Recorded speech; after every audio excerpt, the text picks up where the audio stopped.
Fine. But that conception of freedom you can reconcile it to the account that you're giving. Yes, I think so. But it's very important that what removes the contingency in this case is not simply a mechanism, but rather a kind of value operating on us through our thought. Sure. As through a kind of mental object, this means that before the time of Hobbes, before the early modern slimming down of the theory of power to a very narrow conception of mechanical efficient causation, the free will problem had a far greater complexity, because, as I say, freedom was enjoyed by us as a distinctive form of power, and there was more than one kind of power imposing necessity that could threaten it. Mm-hmm. One would be ordinary efficient causation operating through wider nature. The other could be a kind of force of reason, or some analogue of reason at the supernatural level. So, but aside from the theological dimension, it's very, very important that we have a natural conception of rationality as involving the operation on us of a power to which our capacity for rationality makes us susceptible. So, a bunny rabbit or a stone, the power of reason passes them by. They're not affected by it. Sure.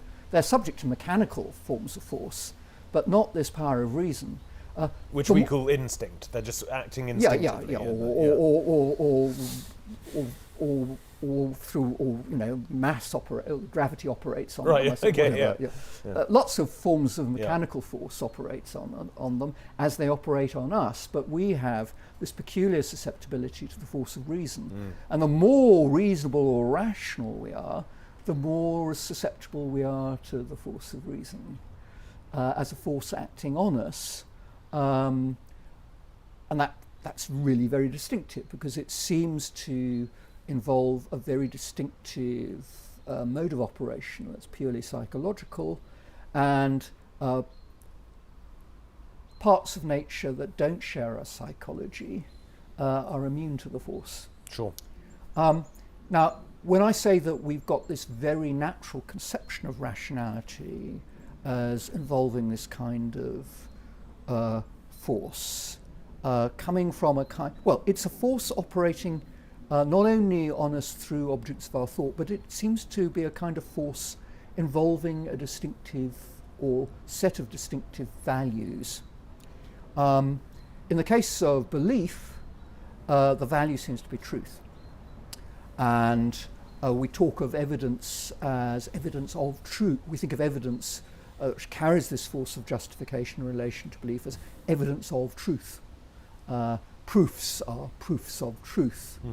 So that's the force that operates on our intellect to get us to believe things. It's a force of truth. In the case of practical decisions, it's a force of goodness or desirability.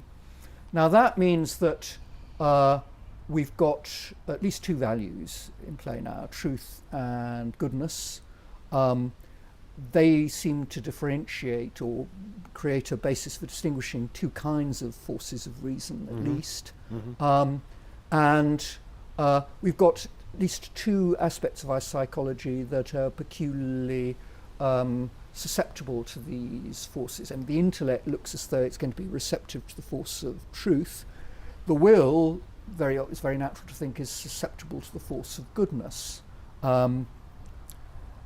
One could then develop quite a sophisticated theory, perhaps, of the intellect as a psychological faculty and its relation to the force of truth, and of the will as a psychological faculty and its relation to the force of goodness. And we could discuss how far these forces involve contingency, how far they involve necessity, under what conditions they would be necessitating. And you would have something like the discussion of human psychology, its relation to reason, in Francisco Suarez's Metaphysical Disputations.